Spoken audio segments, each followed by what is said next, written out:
সহিহ বুখারীর বর্ণনা 527 নম্বর হাদিস।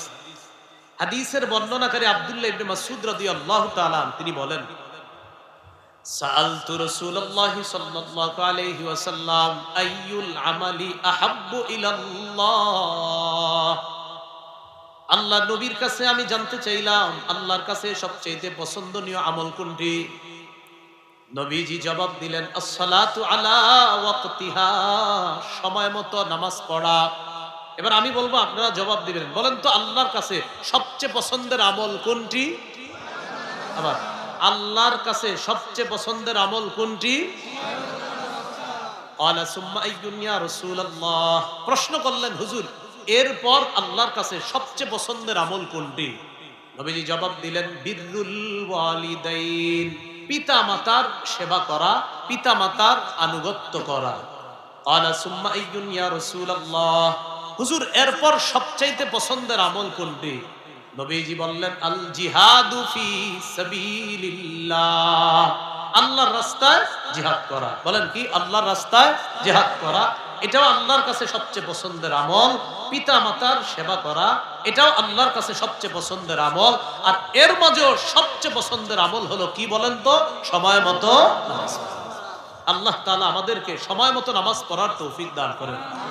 আমি আপনাদের সামনে এখন একটি হাদিস পেশ করব। এই হাদিস শোনার পর আপনারা সিদ্ধান্ত নেবেন, এতদিন যারা শুধু জুমা পড়তেন এখন থেকে ডেলি পড়বেন কিনা, এতদিন যারা 4 ওয়াক্ত পড়তেন এখন থেকে ফজরটা পড়বেন কিনা, এতদিন যারা 3 ওয়াক্ত পড়তেন আরো 2 ওয়াক্ত বাড়াবেন কিনা। আগে হাদিসটা বলি দেবেন। সহিহ বুখারীর বর্ণনা 687 নম্বর হাদিস। হাদিসের বর্ণনাকারী উম্মুল মুমিনিন আয়েশা সিদ্দিকা রাদিয়াল্লাহু তাআলা আনহা। খুব মন দিয়ে শুনুন।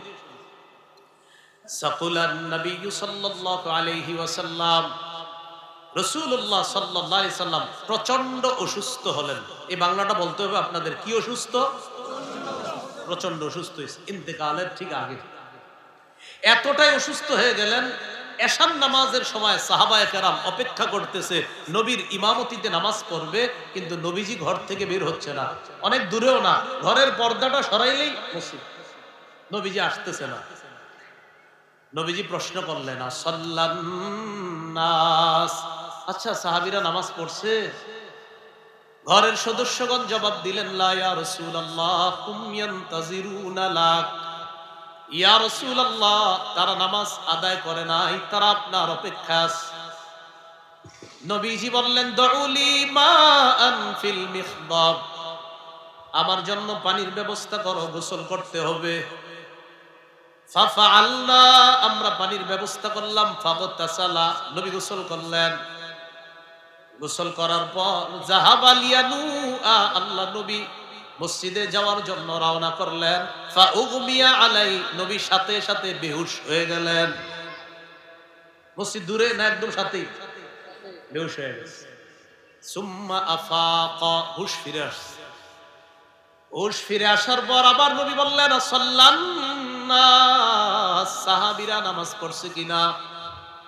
ঘরের সদস্যগণ জবাব দিলেন, লা ইয়া রাসূলুল্লাহ হুম ইয়ান্তাজিরুনা লাক, তারা নামাজ আদায় করে নাই, তারা আপনার অপেক্ষা আছে। নবীজি আবার বললেন, দুউলি মাআন, আবার পানি আনো। ফাফআলনা, আমরা পানির ব্যবস্থা করলাম। ফাগতাসালা, আবার নবী তার শরীর মুবারক ধৌত করলেন। নবী দুর্বলতা কাটানোর জন্য শরীর ধৌত করলেন। ধৌত করার পর যাহাবা লিয়ানু, আবার রওনা করলেন মসজিদে যাওয়ার জন্য। ফাউগমিয়া আলাইহি, আবার বেহুশ হয়ে গেলেন। কয়বার? সুম্মা আফাকা, আবার হুশ ফিরে আসছে। হুশ ফিরে আসার পর আবার জিজ্ঞাসা করলেন, আসাল্লান নাস, আচ্ছা সাহাবীরা কি নামাজ পড়ছে? ঘরের সদস্যগণ জবাব দিলেন, লা ইয়া রাসূলুল্লাহ হুম ইয়ান্তাজিরুনা লাক, নামাজ পড়ে নাই, আপনার অপেক্ষা আছে। আবার নবী বললেন, দুউলি মাআন, পানি আনো। শরীর আবার ধৌত করতে হবে দুর্বলতা কাটানোর জন্য। ফাফআলনা, পানির ব্যবস্থা করলাম। নবী আবার তার শরীর মুবারক ধৌত করলেন। ওয়া যাহাবা লিয়ানু, আবার রওনা করলেন মসজিদে যাওয়ার জন্য। ফাউগমিয়া আলাই, আবার বেহুশ হয়ে গেলেন। কয়বার? তিনবার বেহুশ হলেন, সুম্মা আফাক, আবার হুশ ফিরে আসছে। হুশ ফিরে আসার পর আবার জিজ্ঞাসা করলেন, আসাল্লাত নাস, নামাজ পড়ছে? জবাব দিলেন, না হুজুর, নামাজ তো পড়ে নাই। সাহাবীরা অপেক্ষা করতেছিলেন লি সালাতিল ইশাইল আখিরা, এশার নামাজের জন্য। নবীজি এক পর্যায়ে বলে ফেললেন, আবু বকরকে তোমরা বলো ফালইউসাল্লি বিন নাস, আবু বকর যেন ইমামতি করে সাহাবীদেরকে নামাজ পড়ায়। যেতে পারলেন না। এইভাবে কয়েকদিন আবু বকর সিদ্দিক নামাজ পড়িয়েছেন রাদিয়াল্লাহু তাআলা। একদিন যোহরের সময় ওয়াজাদা বিন নাফসিহি খিফা, শরীরটা একটু ভালো লাগতেছে। দুইজনের কাঁধে ভর দিয়ে আল্লাহ রাসূল মসজিদে গেলেন। যাওয়ার পর বললেন, আজলা সানি ইলা জামবিহি, আবু বকরের পাশে আমাকে বসায় দাও।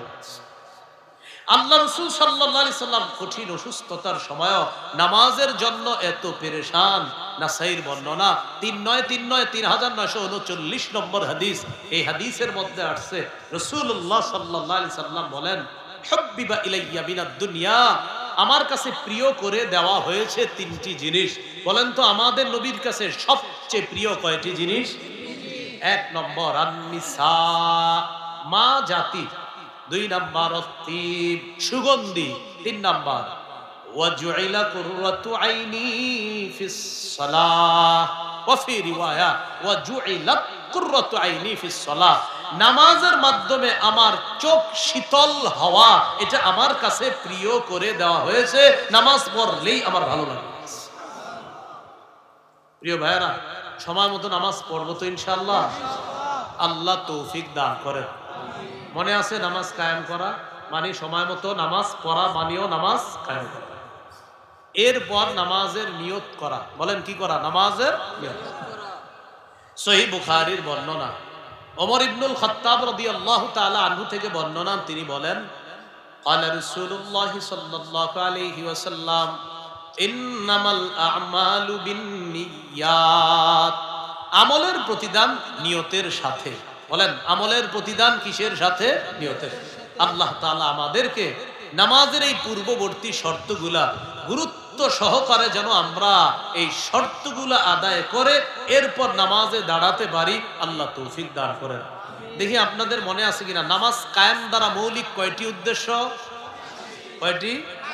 এক নাম্বার, পূর্ববর্তী কিছু শর্ত আছে, এগুলা পালন করা। আমি কয়টি শর্তের কথা বলেছি? 7টি।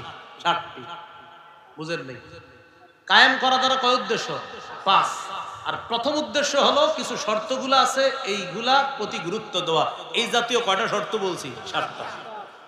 এবার দ্বিতীয় উদ্দেশ্য নামাজ কায়েম দ্বারা আল মুহাফাজাতু আলার রুকুই ওয়াস সুজুদ, রুকু সেজদাগুলা গুরুত্ব সহকারে আদায় করা। সহিহ বুখারীর বর্ণনা 757 নম্বর হাদিস, 757, দুই পাশে দুইটা 7, মাঝখানে 5। এবার মাঝে মাঝে মজা করে বলি যেন আপনাদের একটু মুখস্থ থাকে হাদিস। আর একবার একটু মুখস্থ হইলে সমস্যা কি, তো খারাপ না, ভালো। চা দোকানের সামনে দাঁড়ায় বলে ফেলবেন, ভাই বুখারী 757 নম্বর হাদিসে কিন্তু এই কথা আছে। এই হাদিসের মধ্যে আছে, দাখালা রাসূলুল্লাহ সাল্লাল্লাহু আলাইহি ওয়াসাল্লাম আল মাসজিদা, নবীজি মসজিদে প্রবেশ করলেন। মসজিদে প্রবেশ করার পর বসে আছে। ওয়া দাখালা রাজুলুন আল মাসজিদ, এক ব্যক্তি মসজিদে প্রবেশ করছে। বলেন তো আগে কে ঢুকছে? নবীজি ঢুকে বসে রয়েছে। আরেক ব্যক্তি মসজিদে ঢুকছে, ঢুকার পর কি করছে? ফাসাল্লাহ, নামাজ পড়ছে। তার নামাজটা নবীজি দেখছে। নামাজ পড়ার পর ফাসাল্লামা আলান নবী সাল্লাল্লাহু আলাইহি ওয়াসাল্লাম, নামাজের সালাম ফিরানোর পর আল্লাহ রাসূলকে গিয়ে একটা সালাম দিছে, আসসালামু আলাইকুম। ফারাদ্দা আলাইহি, নবী তার সালামের জবাব নিলেন, নিয়ে বললেন, ইরজি, এই তুমি আবার যাও, ফাসাল্লি, আবার নামাজ পড়ো, ফা ইন্নাকা লাম তুসাল্লি, তুমি নামাজ পড়ো নাই। ফারাজা ইউসাল্লি কামা সাল্লা, তিনি গেলেন আবার আগের মতোই নামাজ পড়লেন, সালাম ফিরাইলেন, এসে নবীজিকে একটা সালাম দিলেন, আসসালামু আলাইকুম। ফারাদ্দা আলাইহি, সালামের জবাব নিলেন। আবার আল্লাহর নবী বললেন, ইরজি ফাসাল্লি ফা ইন্নাকা লাম তুসাল্লি, তুমি আবার যাও, নামাজ পড়ো, কেননা তুমি নামাজ পড়োনি। কয়বার হলো? 2বার। ফারাজা ইউসাল্লি কামা সাল্লা, তিনি গেলেন, তিনি নামাজ পড়লেন, সালাম ফিরালেন, আবার নবীজিকে এসে সালাম দিলেন। নবীজি সালামের জবাব নিয়ে বললেন, ইরজি ফাসাল্লি ফাইন্নাকা লাম তুসাল্লি সালাসা। তিনবার বললেন, যাও নামাজ পড়ো, নামাজ পড়ো নাই তুমি। তিনি এবার বলে ফেললেন, ওয়াল্লাযী বা'আসাকা বিল হাক্কি মা উহসিনু গায়রা ফাআল্লিমনি ইয়া রাসূলুল্লাহ। যে আল্লাহ আপনাকে সত্য সহ পাঠিয়েছে, আমি এর চাইতে সুন্দর নামাজ পারি না, ইয়া রাসূলুল্লাহ আপনি আমাকে নামাজ শিখায়া দেন। কয়বার পড়ছে নামাজ? নবী তিনবারই বলছে আবার পড়ো, আবার পড়ো। তিনি বললেন, হুজুর আমি এর চেয়ে ভালো পারি না, আপনি আমাকে নামাজ শিখায়া দেন। فقال رسول الله صلى الله عليه وسلم اذا قمت الى الصلاه فكبر। তুমি যখন নামাজের মধ্যে দাঁড়াও, তাকবীর বলে হাত বাঁধবা, সানা পড়বা, ফাতিহা পড়বা, সুম্মা ক্রা মা তায়াসসারা মাআকা মিনাল কুরআন। কোরআনের যেই সূরাটা সহজ এটা তুমি পড়বা। পড়ার পর বলেন তো, এরপর কেরাত শেষ করার পর কোথায় যাই আমরা? রুকুতে। সুম্মা রুকা, এরপর তুমি রুকুতে যাবা। হাত্তা তাতমাইন্না রাকিআ, রুকুতে তুমি এমন ভাবে থাকবা যেন তোমার ইতমিনান হয়, তোমার দিলে যেন এই সাড়া দেয় যে তুমি ইতমিনান ধীরস্থির ভাবে রুকু আদায় করতেছো। অনেকে রুকুতে গিয়ে আপনার কোনো মতে যায়, আবার তাড়াতাড়ি উঠে যায়, তাড়াতাড়ি উঠে। নবী বলেছেন, তিলকা সালাতুল মুনাফিকিনা, তিলকা সালাতুল মুনাফিকিনা, তিলকা সালাতুল মুনাফিকিন। এটা মুনাফিকের নামাজ, এটা মুনাফিকের নামাজ, এটা মুনাফিকের নামাজ। দ্রুত রুকুতে যাওয়া আবার ওঠা, এটা মুনাফিকের নামাজ। বলেন তো আমার সাথে, রুকু কি দ্রুত করব না ধীরস্থির ভাবে? আল্লাহ তৌফিক দান করেন। এবার রুকু থেকে উঠলেন, নবীজি বলেন সুম্মা রুকা, এরপর রুকু থেকে উঠবা। উঠার পর হাত্তা তা'তাদিলা কাইমা, ধীরস্থির ভাবে দাঁড়াবা।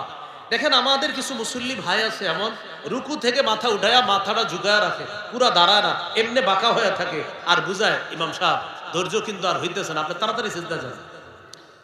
ইমাম সাহেব কি বলে? সামি আল্লাহু লিমান হামিদা। তো অনেক মুসল্লি দেখবেন সোজা হয়ে না দাঁড়ায়, এমনি রইছে, মানে বুঝা আপনি সিজদা যান না কেন? উনি সোজা হয়ে দাঁড়ায় না, বাঁকা হয়ে থাকে।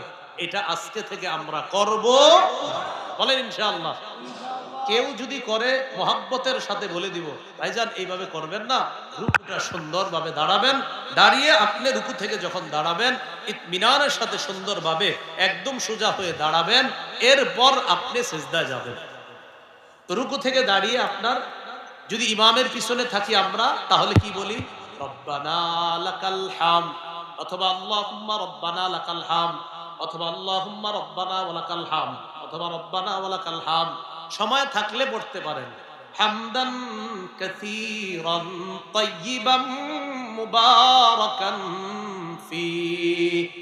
রুকু থেকে উঠা সামি আল্লাহু লিমান হামিদা বলার পর এটা যদি কেউ পড়ে, ফেরেশতারা লড়াই করে কে কার আগে তার এই আমল নামা উপরে নিয়ে প্রতিযোগিতা লেগে যায় তার এই আমলটা পৌঁছানোর জন্য।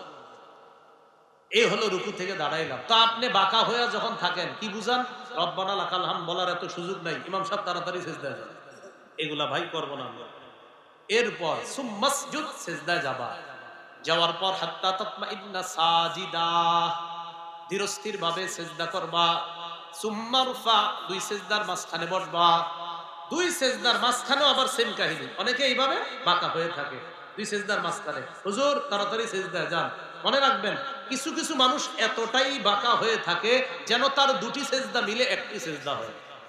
কিছু মানুষ এতটাই বাঁকা হয়ে থাকে যেন দুটি সিজদা মিলে কয়টি হয়?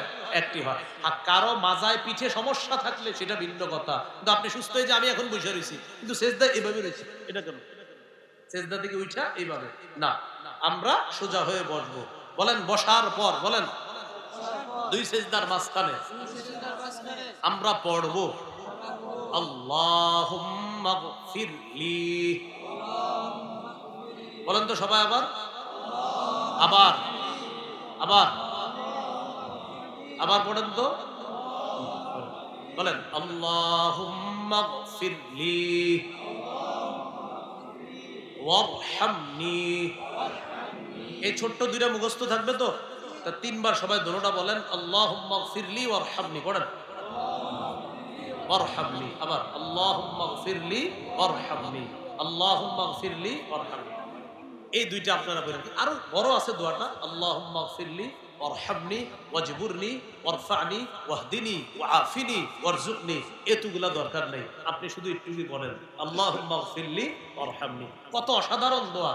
আল্লাহ আমায় ক্ষমা করেন, আল্লাহ আমায় দয়া করেন। সুবহানাল্লাহ। এরপর দ্বিতীয় সেজদায় যাবেন। নবীজি বলেন এই হলো তোমার 1 রাকাত। এইভাবে তুমি 2 রাকাত নামাজওয়ালা 2 রাকাত পড়বা, 3 রাকাত ওয়ালা হোক 3 রাকাত এইভাবে পড়বা, 4 রাকাত ওয়ালা নামাজ ঠিক এইভাবে পড়বা। পড়লে এটার নাম হবে নামাজ, এটার নাম হবে সালাত। এই সালাত আল্লাহর কাছে যাবে, এটার সওয়াব আল্লাহ দান করবেন। আর এই যে এতক্ষণ যেটা পড়ছো তুমি, এটা বারবার পড়লো, এটা নামাজ না, এটা সালাত না। কথাগুলো কি মনে থাকবে ইনশাআল্লাহ? এই হলো রুকু সেজদা, আমরা ধীরস্থির ভাবে করব ইনশাআল্লাহ। বলেন আমার সাথে সবাই, বলেন নফল নামাজে রুকু এবং সেজদা একটু লম্বা করব।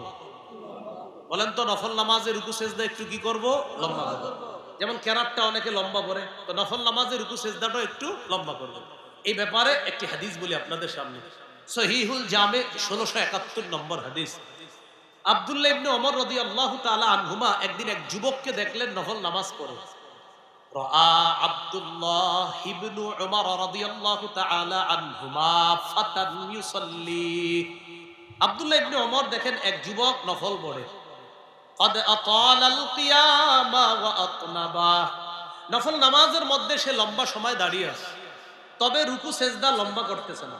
কেউ যদি নফল নামাজ লম্বা সময় দাঁড়িয়ে থাকে আর রুকু সেজদা শর্ট করে, সমস্যা নাই, নামাজ তো হবে।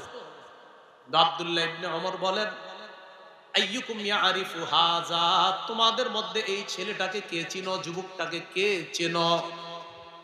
একজন বললেন হুজুর আমি চিনি। আব্দুল্লাহ ইবনে ওমর বলেন লাউ আরাফতুহু লা আমারতুহু আইয়ুকসিরার রুকুআ ওয়াস সুজুদা। আমি যদি যুবকটিকে ভালোভাবে চিনতাম, আমি তাকে বলতাম নামাজের মধ্যে যেমন লম্বা সময় তুমি দাঁড়িয়ে কাটাও, রুকু সেজদায় একটু লম্বা সময় থাকবা। আমি তাকে বলতাম নফল নামাজে যেমন লম্বা সময় দাঁড়াও, রুকু সেজদায় একটু লম্বা সময় রুকু করবা, সেজদা করবা। কেন?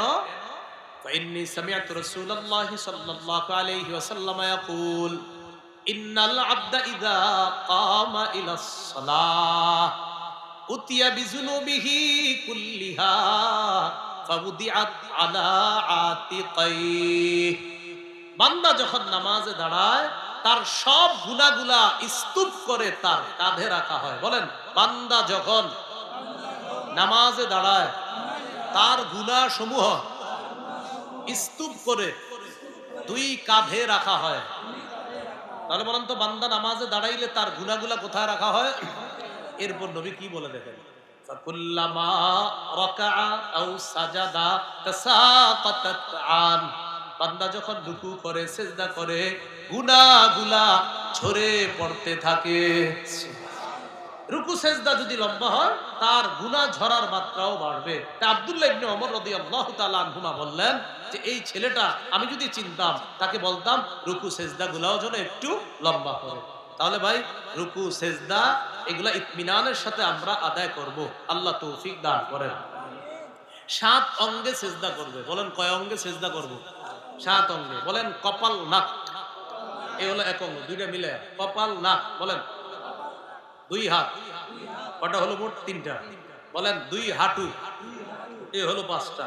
2 পায়ের আঙ্গুল, এই হলো 7টা।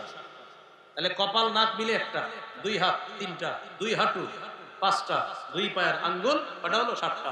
সহিহ বুখারী 809, সহিহ বুখারী 812, 2 হাদিসের মধ্যে আছে। রাসূলুল্লাহ সাল্লাল্লাহু আলাইহি ওয়াসাল্লামের সাহাবী আব্দুল্লাহ ইবনে আব্বাস রাদিয়াল্লাহু তাআলা আনহুমা বলেন উমিরান নবী সাল্লাল্লাহু আলাইহি ওয়াসাল্লাম আইয়াসজুদা আলা 7 আ'যা। রাসূলুল্লাহ সাল্লাল্লাহু আলাইহি সাল্লামকে 7 অঙ্গের উপর সিজদা করতে আদেশ করা হয়েছে। আলাল জাবহা, কপালের উপর। আর 812 নম্বর হাদিসে আছে বুখারীর, ওয়া আশারা বিয়াদাইহি আলা আনফিহি। নবী কপাল দ্বারা বুঝাইছে কপালও নাকও। বলেন কপালও নাকও। এই হলো একটা। ওয়াল ইয়াদাইন, 2 হাত, এই হলো 3টা। ওয়ার রুকবাতাইন, 2 হাঁটু, এই হলো 5টা। ওয়া আতরাফি কদামাই, দুই পায়ের আঙ্গুলি, এই হলো 7 অঙ্গ। এই 7 অঙ্গের উপর সেজদা দেওয়া।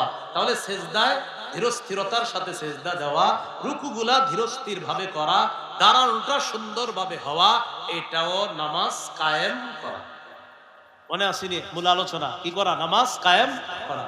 এলো রুকু সেজদা বিলম্ব করা, সুন্দরভাবে পড়া। নামাজ কায়েম দ্বারা 3 নম্বর উদ্দেশ্যটা মনে আছে আপনাদের? খুশু খুজুর সাথে নামাজ পড়া। বলেন আমার সাথে সবাই, খুশুর সম্পর্ক কলবের সাথে, খুজুর সম্পর্ক অঙ্গ প্রত্যঙ্গের সাথে। কলব যদি আল্লাহমুখী হয় এটাকে খুশু বলে, অঙ্গ প্রত্যঙ্গ যদি আল্লাহমুখী হয় এটাকে খুজু বলে। খুশু খুজুওয়ালা নামাজ কোনটা? যেই নামাজে কলব থাকবে আল্লাহর দিকে, অঙ্গ প্রত্যঙ্গ থাকবে আল্লাহর দিকে, এই নামাজ খুশু খুজুওয়ালা নামাজ। এখন আপনি নামাজে দাঁড়াইলেন, অঙ্গ প্রত্যঙ্গ সব আল্লাহর দিকে, কলবের মধ্যে আছে। 5 নাম্বার দোকানের হিসাবটা এখনো মিলাইতে পারতেছিলাম না, এটা খুজু হলো, খুশু হলো না। খুজু হলো কিন্তু কি হলো না? খুশু হলো না। নামাজ কায়েম দ্বারা 3 নাম্বার উদ্দেশ্য, খুশুও থাকতে হবে, খুজুও থাকতে হবে। আল্লাহ তাআলা আমাদেরকে খুশু খুজুর সাথে নামাজ আদায় করার তৌফিক দান করেন। আর একটু গুরুত্বপূর্ণ কথা রয়ে গেছে, আমরা কি উঠবো না, কিছুক্ষণের মধ্যে শেষ হয়ে যাবে ইনশাআল্লাহ। গুরুত্বপূর্ণ একটু অংশ বাকি আছে। নামাজ কায়েম দ্বারা 4 নাম্বার উদ্দেশ্য শেষ করে দিই একটু, পরিবারকে নামাজের কথা বলা। সূরা তাহার 132 নম্বর আয়াতে আল্লাহ বলেন, ওয়া'মুর আহলাকা বিস-সালাহ ওয়াসতাবির আলাইহা। নবী আপনার পরিবারকে নামাজের কথা বলেন, আপনি নিজেও এটার উপর অটল থাকেন। তাহলে পরিবারের প্রতিটা সদস্যকে আমরা নামাজের কথা বলবো ইনশাআল্লাহ। বলেন তো আমার সাথে, নামাজের কথা পরিবারের সদস্যদেরকে বলা হবে না। রাষ্ট্রীয়ভাবে নামাজ প্রতিষ্ঠিত করা হোক, আসমান থেকে মুষলধারে বৃষ্টির মতো শান্তি আসবে। সূরা হজের 41 নম্বর আয়াতে আল্লাহ তাআলা বলেন, আল্লাযীনা ইম্মাক্কান্নাহুম ফিল আরদি আকামুস সালাহ। আমি যাদেরকে দেশের ক্ষমতায় বসাই তাদের 1 নাম্বার কাজ হলো আকামুস সালাহ, নামাজ কায়েম করা। ওয়া আতাউজ যাকাহ, যাকাত প্রতিষ্ঠিত করা।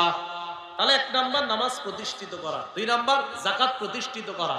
বলেন আমার সাথে, রাষ্ট্রীয়ভাবে যাকাত প্রতিষ্ঠিত হলে সুদ বিদায় নিবে। কি বিদায় নিবে?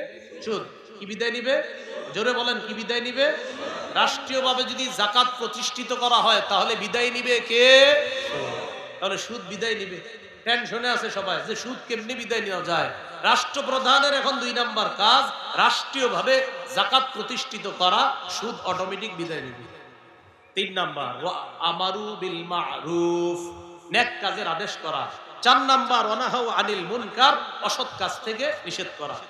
দেখেন এখানে আপনারা যারা আছেন, মাইকের আওয়াজ যারা শুনতেছেন, শ্রদ্ধার সাথে বুঝুন।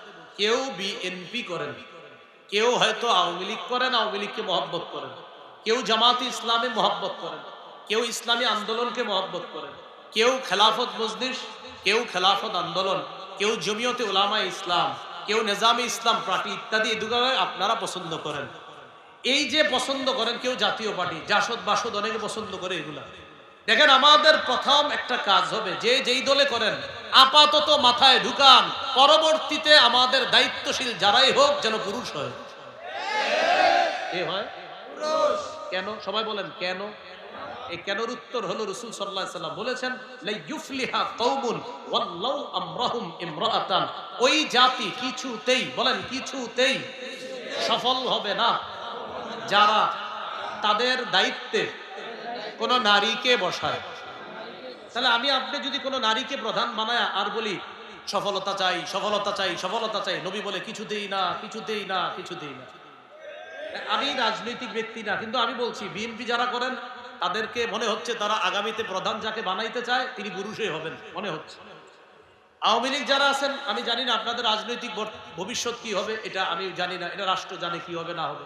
আমার কথা হলো আওয়ামী লীগের ভাইয়েরা, আপনারা প্রধান যারা আছে তাদের কানে এটা পৌঁছান, আগামীর চিন্তাগুলা পুরুষ কেন্দ্রিক হোক। কি কেন্দ্রিক হোক? পুরুষ কেন্দ্রিক। জাতীয় পার্টির এক দলের প্রধান পুরুষ, আরেক দলের আছে নারী। আপনারা বুঝায় শোনায় দেখেন ওই দলেরও প্রধান কোনো পুরুষকে বানাতে পারেন কিনা। আর ইসলামী দলগুলা যারা আছে সবগুলা মাশাআল্লাহ সবাই পুরুষ, আলহামদুলিল্লাহ। এখন খালি যদি এক হয়ে যায় কোনো মতে, তাহলে ইসলাম প্রতিষ্ঠিত করতে এদেশে ঠেকানোর কেউ থাকবে না। যদি আমরা পায়াটায় ধরে এক করাইতে পারি, তাহলে কিন্তু বাতিল বন্দীদের খবর আছে। যাই হোক, যে বিষয়টা বললাম, বলেন তো আমাদের সবার প্রথম মাথায় থাকতে হবে, আগামীতে আমরা যাকেই চাই যে আসবে আমাদের দায়িত্বে কি হবে। তো আপাতত শুকরিয়া এতটুকু, আমাদের বর্তমান দায়িত্বশীল প্রধান পুরুষ, এটা একটা ভালো ভালো দিক পুরুষ। কিন্তু আমি বলি পরবর্তীতেও যেন এই ধারাবাহিকতা থাকে ইনশাল্লাহ। এভাবে ইনশাল্লাহ আমাদের দেশে একদিন আমরা শরিয়া আইনও প্রতিষ্ঠিত করব। কি আইন বলেন সবাই? কি আইন? শরিয়া আইন অনেকে চায় না। বলেন সবাই আমার সাথে, শরিয়া আইন চায় না তারা কোন না কোন অপরাধে অপরাধী যারা। আবার বলেন, শরিয়া আইন চায় না তারা কোন না কোন অপরাধে অপরাধী যারা। কোন অপরাধী চাইবে না শরিয়া আইনে। এই জন্য শরিয়া আইনের জন্য ডেইলি দোয়া করবেন, আল্লাহর কাছে বলবেন, আল্লাহ আমাদের দেশে আমি মরার আগে যেন শরিয়া আইন দেখে যেতে পারি। এরকম দোয়া আল্লাহর কাছে করবেন মুসলমান হিসাবে। এই গেল আপনার নামাজ কায়েম করা, যাকাত আদায় করা, আর আখিরাতে বিশ্বাস রাখা। ওই যে নেককার মানুষের 3 গুণ, তারা হবে হেদায়েতের উপর থাকবে, তারাই সফল পাবে। এরবার মূল আরেকটু কথা রয়ে গেছে।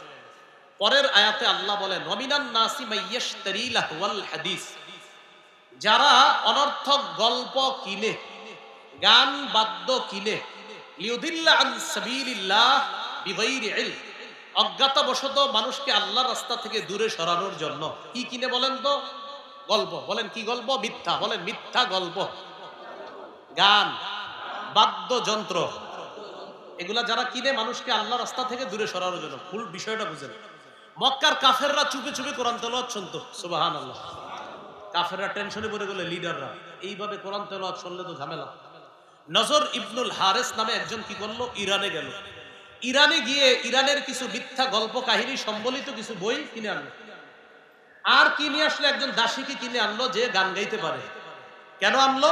কোরআন যারা শুনে এই কোরআনের বিরুদ্ধে এই মিথ্যা গল্পগুলা কাফেরদেরকে শোনাবে। তাহলে দেখেন, একদিকে কোরআন আর একদিকে মিথ্যা গল্প, একদিকে কোরআন আর একদিকে গান। তখন সে আইসা কি করলো, ওই গান মিথ্যা গল্প সাপ্লাই করা শুরু করলো। বাস্তবিকই কিছু মানুষ এই গান শুনতে অভ্যস্ত হলো এবং তারা গান গল্পগুলা শুনতে লাগলো। এটার সাথে সুর মিলিয়ে বর্তমান জামানায় আমাদের দেশে অনেক ভদ্র, যারা মানুষের কাছে সুশীল এবং ভদ্র, সন্ন্যাসী টাইপের অনেক ভদ্র মানুষ ইদানিং কালে বলা শুরু করেছে, গান যে হারাম এটা কোরআনের কোথায় আছে? কি বলে? গান যে হারাম এটা কোরআনের কি আছে? সাথে সাথে বলে কোরআন কি দলিল? এটা কোনো লেখা না, বক্তব্য। কি বলে? কোরআন কি দলিল। সাথে সাথে ওই সন্ন্যাসী টাইপের মানুষ বলছে যে দাউদ নবী তো গান গাইতে গাইতে নবুয়ত পাইছে। তা নাউজুবিল্লাহ বাসায় গিয়ে বললেন, একজন নবীর উপর কি বলতেছে, হেরা কয় নাউজুবিল্লাহ, আস্তে কয়। কি বলছে? দাউদ নবী গান গাইতে গাইতে নবুয়ত পাইছে। ইদানিং এর ঘটনা, এটা অনেক আগের না, ইদানিং। তাহলে দাউদ নবী উনি নাকি গান গাইতে গাইতে কি পাইছে? নাউজুবিল্লাহ, নবুয়ত পাইছে। অথচ রাসূল সাল্লাল্লাহু আলাইহি সাল্লাম বলেন, সহিহ বুখারীর 5048 নম্বর হাদিস, আবু মুসা আশআরী রাদিয়াল্লাহু তাআলা আনহুর কোরআন তেলাওয়াত শুনে আল্লাহ নবী বললেন, আবু মুসা, লাকাদ উতিতা মিজমারাম মিন মাজামিরি আলি দাউদ আলাইহিস সালাতু ওয়াস সালাম। দাউদ নবীকে যেমন অসাধারণ কণ্ঠ দেওয়া হয়েছে, দাউদ নবীর মতো তোমাকেও অসাধারণ কণ্ঠ দেওয়া হয়েছে। সুবহানাল্লাহ। এই কণ্ঠের অনুবাদটা সন্ন্যাসী সাহেব করছে বাদ্য। কণ্ঠের অনুবাদ কি করছে? তাহলে বলেন তো, অনুবাদ এখানে কি কণ্ঠ হবে না বাদ্য হবে? কণ্ঠ। বলেন এখানে অনুবাদ কি হবে? মিজমারের অনুবাদ এখানে হবে কণ্ঠ। উনি করছে বাদ্য। দাউদ নবী কণ্ঠ দিয়ে জাবুর কিতাব তেলাওয়াত করতেন, আর আবু মুসা রাদিয়াল্লাহু তাআলা কণ্ঠ দিয়ে কোরআন তেলাওয়াত করতেন। নবী বললেন, আবু মুসা, লাকাদ উতিতা মিজমারান মিন মাজামিরি আলি দাউদ। দাউদ নবী যেমন অসাধারণ কণ্ঠে দিয়ে জাবুর কিতাব পড়তেন, তুমিও অসাধারণ কণ্ঠে কোরআন পড়তেছো, যেন তোমাকে দাউদ নবীর মতো অসাধারণ কণ্ঠ দেওয়া হয়েছে। তাহলে বলেন তো, এই হাদিসের অনুবাদে কি বাদ্যযন্ত্র নাকি কণ্ঠ? দাউদ নবী সুন্দর কণ্ঠ দিয়ে কি গান গাইতেন না জাবুর কিতাব পড়তেন? নবীর সাহাবী কণ্ঠ দিয়ে কি গান গাইতেন না কোরআন পড়তেন? কথাগুলো মনে থাকবে তো ইনশাআল্লাহ। সহিহ মুসলিমের বর্ণনা 1737 নম্বর হাদিস, ইসলামিক ফাউন্ডেশন অনুযায়ী 1725 নম্বর হাদিস। এই হাদিসের মধ্যে আছে রাসূলুল্লাহ সাল্লাল্লাহু আলাইহি সাল্লাম রাতের বেলা আবু মুসা রাদিয়াল্লাহু তাআলা আনহুর কোরআন তেলাওয়াত শুনলেন। কে কে শুনছে জানেন?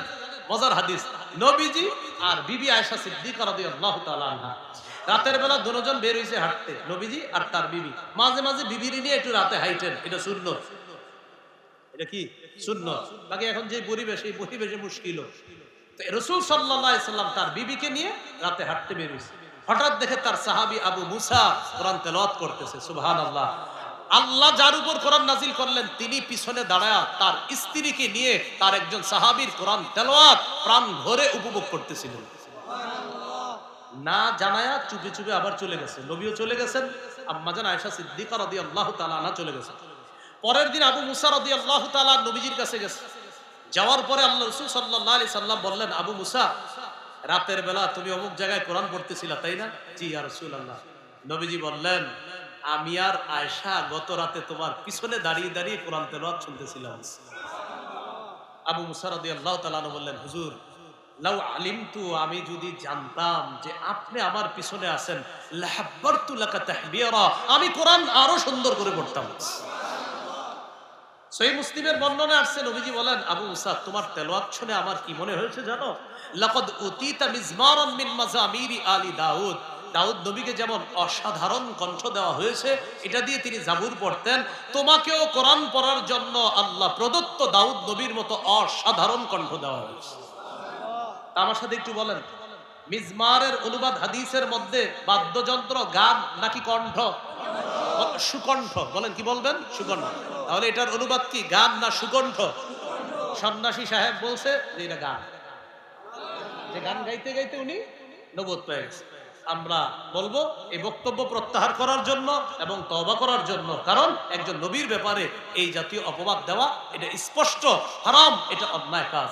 সহিহ বুখারীর 5590 নম্বর হাদিসে আছে, রাসূলুল্লাহ সাল্লাল্লাহু আলাইহি সাল্লাম বলেন, লা ইয়াকুনান্না মিন উম্মতি আকওয়াম, আমার উম্মতের মধ্যে একদল মানুষ হবে, ইস্তাহিল্লুনাল হিররা, যারা জিনাকে হালাল মনে করবে, ওয়াল হারিরা, রেশমের পোশাক হালাল মনে করবে, ওয়াল খামরা, মদ হালাল মনে করবে, ওয়াল মাআজিফা, বাদ্যযন্ত্র হালাল মনে করবে। মদ হালাল মনে করবে মানে মাদক দ্রব্য যা আছে এগুলাও অনেকগুলা হালাল মনে করবে।